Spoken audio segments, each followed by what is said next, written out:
the thing is about this, Hollywood investors are already trying to put in 800 million to Higgs Field AI to get first dibs, which is crazy, right? I think it's really, really cool. They have a big push behind them. Like I said, 800 million is nothing to sneeze at, right? And so the AI video, they're saying the AI video looks better, but doesn't feel like cinema. You know what I mean?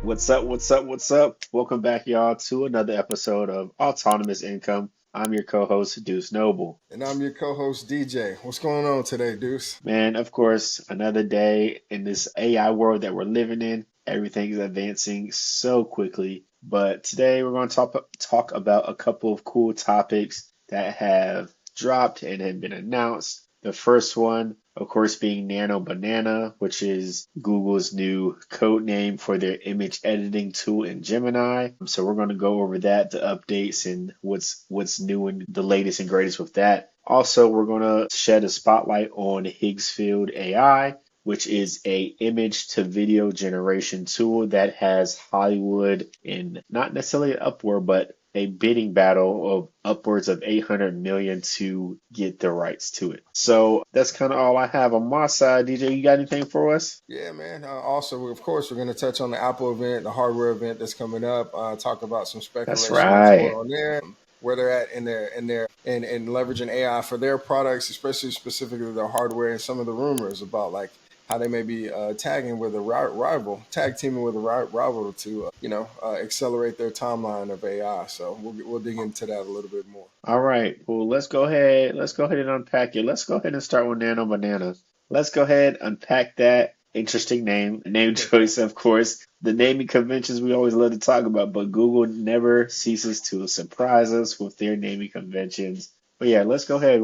Tell us something about Nano Banana, man. Man, I actually like Nano Bananas, and I hope they keep with it somehow. But Nano Banana really caught everybody by storm. I mean, I just, you started seeing people using it on X, Twitter, whatever you want to call it. And, it was really good. And then now, I'm seeing people talking about their canceling their Photoshop subscription. Because essentially with the Nano Banana, I mean, you can create images with it that are really highly detailed, looking realistic. But not only it's the editing. Oh They yeah. also we'll show the LM Arena, but one Gemini Pro has already taken back over from GPT-5. We'll talk about that as well. But as it comes with images, there's a text to image LM Arena kind of ranking board, and Nano Banana, before Google unveiled that it was theirs, shot to the top. I mean, it was clear. I mean, as you guys can see, and there's all kinds of different examples that it uses.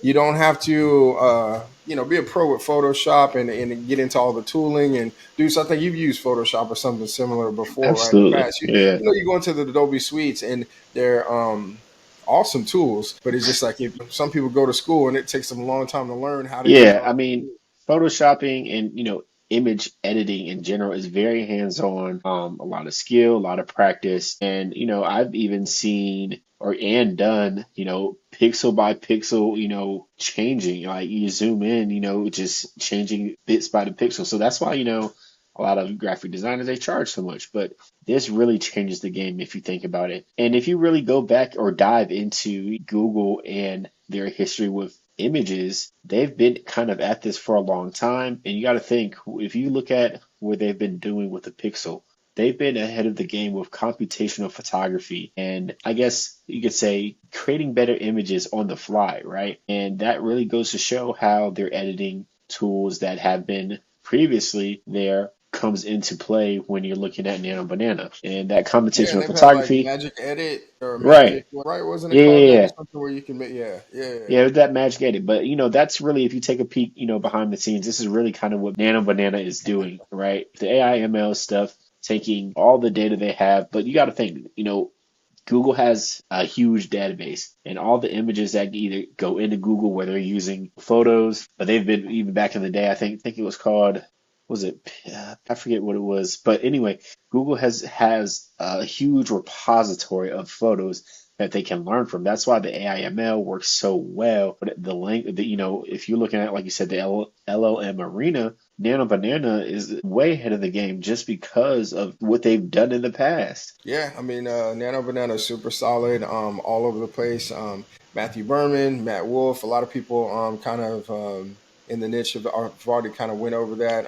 Even Matt Ripper, all the Matts basically went over those, but they have good example videos. But for me personally, I would say use it, but prior to up until today, because now you can actually prior than today, a lot of people were using Nano Banana through Ellen Marina. You had to go to the website and basically go to battle mode where it pits two different image to or text to image models together. So basically, you randomly would do that up until you got Nano Banana. It would show you, and people were just noticing like when you prompt it to do something, like for this example we're seeing here, like you take a picture in a room and you give it to them and say, what would this look like? So our interior designers and decorators and people that are trying to do house Everything. remodeling, I mean, like now, I mean, this really, and I tried to do this months ago. We painted cabinets in the kitchen.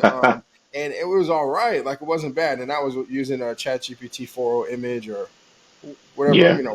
whichever one. These naming conventions, we really need like a better name, but I want to say it's Image One, I think, ChatGPT Image One. But anyway, now I think what Google's done is just blown a lot of things out of the water themselves, and I would love to see with the aesthetics. Like I love Midjourney's aesthetics, like when they create images, but the editing that you can do with Nano Banana, which I'm still going to call it, it's leaps and bounds away from everything else. So going back, people are saying, hey, I might cancel my Photoshop, subscription because why? Why do I need Hey. my Adobe subscription for the Creative Cloud when, I can just go here and I can handle all this?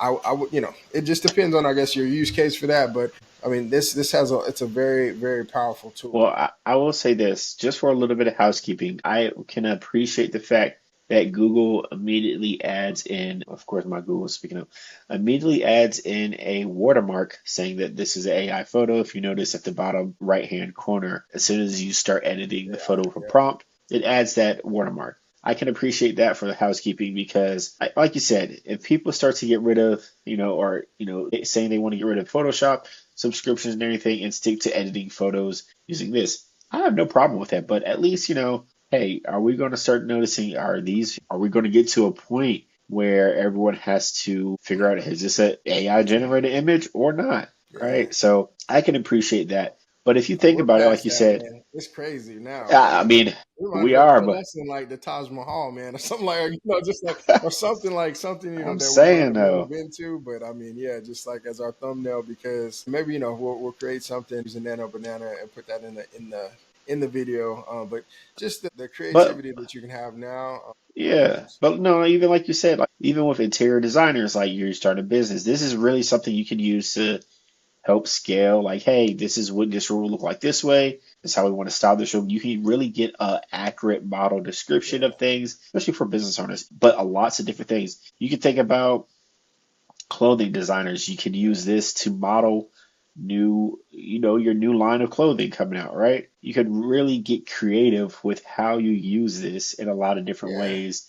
So So I for think my it's great. entrepreneurs out there, so if you're in design, if you are a DJ and you wanted to, if you forgot to take a picture, I've DJed before and I've, didn't take a picture when everybody was there. It was like after the fact, because I'm DJing and this is before you bring somebody with you to kind of take all the pictures or whatever. And, you can put a crowd back in there or whatever the case is. Like, you can do a lot with those things or whatever, especially for promotional materials, Man, marketing. I mean, DJ, if like, you had an empty house, just say that. you know, I mean, in the early days, yeah, back in the early days, yeah. But no, but I mean, honestly, yeah. I mean, you just there's Yeah, just no, so many that's right. different use cases that you have that you can use this, or let alone if you had a packed house, but if you want to change it and turn them into something else and kind of go for the season, Right. like put them all in like Halloween costumes or whatever the case is. Like, I mean, this just really opens it up. And the cool thing is the character consistency. So what that means is, if you have yourself that's in an image, it's going to keep a consistent you.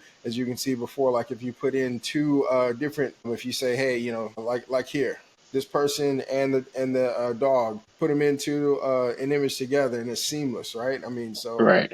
it Crazy. just opens up a lot more. I mean, we're seeing these things, and Google is continue to cook. They're They are continuing to, cooking.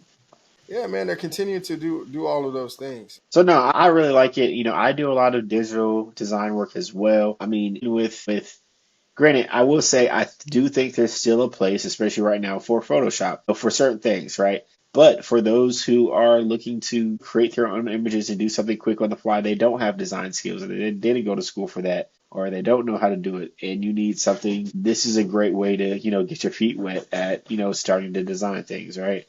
Yeah. And I think it's pretty cool. Yeah, and just going back to it. So right now, if you go to the LM Arena at lmarena.ai, you can see on their text to image leaderboards right now, you have Gemini 2.5 flash image preview, aka Nano Banana, and that's what it was Nano, before. Even in second place, you have Imagen 4.0 Ultra, and then there's GPT Image 1 is what they call right? theirs. Which we covered Imogen And a then if while you go ago, to right? image edit, if you go to image edit on the LM Arena, also you'll find that it is also Gemini 2.5 image preview, and this is like for editing images with AI, and of course text. Gemini is back on top again, even though GPT-5 had taken over right when it was launched. It looks like Gemini 2 is still stiff competition, but that's kind of at the top of the leaderboard right now, just to keep everybody going on with that. We'll keep it posted. This is going to be super interesting as Gemini 3.0 Deuce comes to the fold and whatever else that they have in there. Because now, if you go through this board, it looks like, Google is just consistently at the top of a lot of these, And you know what? I think categories. I think we talk a lot about OpenAI and how their lion's share of the market has been really overwhelming. And I think, the people over at Google sat there and was like, and we took that personally. And now they're over there they're putting out their Michael heat, bro. Jordan, Like you man. said, Google is in the kitchen cooking with hot grease right now. Hot fire, Dylan. Right, and I like it. It breeds great competition because like this really is you could say it's a cyber war, AI war, whatever you want to call it. I really think that this is where we're going to be at for the next, decade or so, or more even, right? And Google took it personal, it seems. So they are like, we're going back to the top of the leaderboards in every position, right? Yeah. But speaking of Google, what's that other company over there, Apple, doing? Because we know they ain't doing that with AI. They We can't not gonna keep do it up. like that. Yeah, I They mean, can't okay, keep so up, man. yeah, it's just so I mean hardware wise, I mean like so the hardware event is coming up on I believe September the 9th. Yeah, they've Yeah, announced that date, and essentially the rumor mills started to spin around, Deuce. And what do you think about this? Apparently, allegedly, reportedly, Apple may be in talks with Google to leverage their Gemini, I guess, model suite to kind of help power the iPhone because of the fact that Siri, and I don't know if they're going to label it just under Siri and power, how they're going to kind of do those things, but right. that's kind of what's going on. And I think from a user's perspective, they would want that because, I mean, like people do want a competent AI. And right now, Yeah, Google just had their Google hardware event and they showed off the Pixel 10 devices. I mean, and they just leaned in very heavily on all the Gemini features that are available in there and very competent AI and just all the capabilities that it enables. And going back to what you said, they've already had computational, computational basically photography. photography. Yeah, Yeah, all these things. Basically. I mean, you and I remember way back in the day, on man, with back the in our pixels, corporate life, we were the only ones. We said as soon as I forget which Pixel it was. It might have been the the Pixel three. 2 It was a or three. 3, whichever one of But those. that's when They they had first the came out Panda, with or they had that the one with the orange button. I think it was the yeah, 2. but that's when they came out with the portrait mode. Yes. Oh Change the yeah, game, bruh. changed the game, man. And we And both I'm was just telling like, you, they said, and "Who wants the I'm a Pixel real devices?"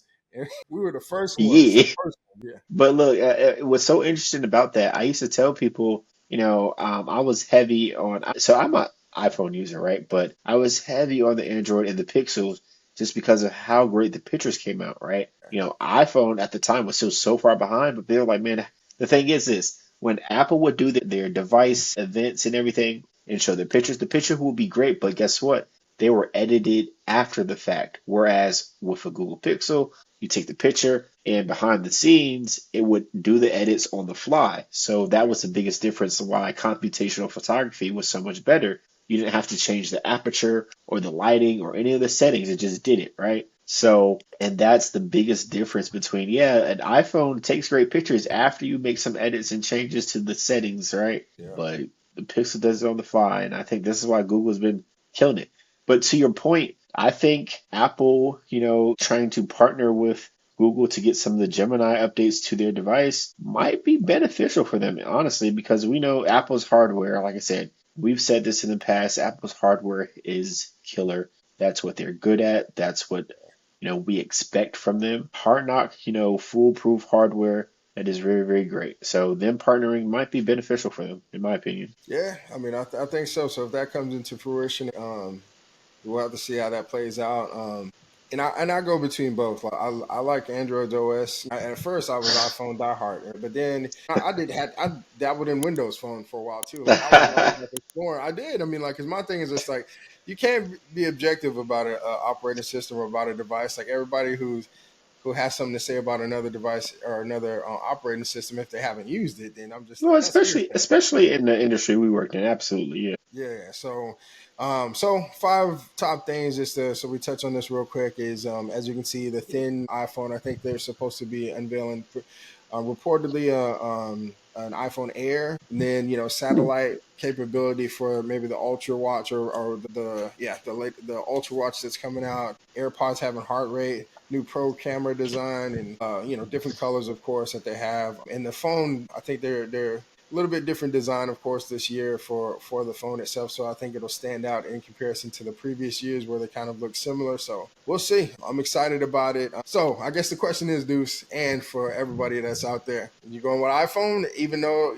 the lack of AI tools, or maybe you don't use them, and still die hard iPhone, or you looking over the fence because a lot of people I know are actually starting to look over the fence at Mhm. Android because they're just like, man, they have I am. XS is out I there will now, so blue always. bubble and green bubble's not Right. even that big of a deal anymore.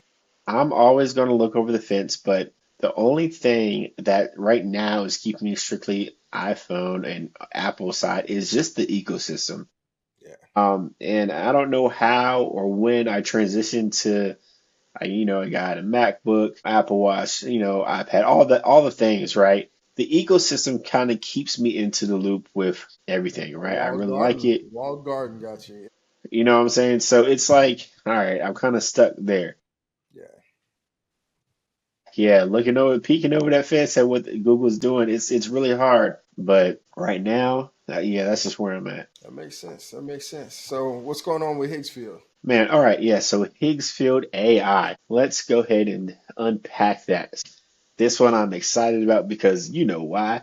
We're coming up rounding out quarter three of 2025. However, Higgs Field AI, former Snap exec, he launches Higgs Field AI to bring cinematic camera language to AI generated video. What does that mean? So, the generative platform, it focuses on camera movements in different videos. So, for example, you can grab an image, throw it into a current video, and it will adapt and learn to evolve the I guess you could say the frame or the clip and create a whole new personalized clip. So with that said, like I've been saying, and I will still stand on this hill, by the end of 2025, DJ, we might have a full cinematic AI There you go. There production you go. movie. But look, listen to this. The thing is about this, Hollywood investors are already trying to put in 800 million to Higgsfield AI to get first dibs, That's which is wild. crazy. So there's been some famous movie clips that people have edited using Higgsfield, adding in different images and how the viral clip, or I'm sorry, the viral image adapts to the clip.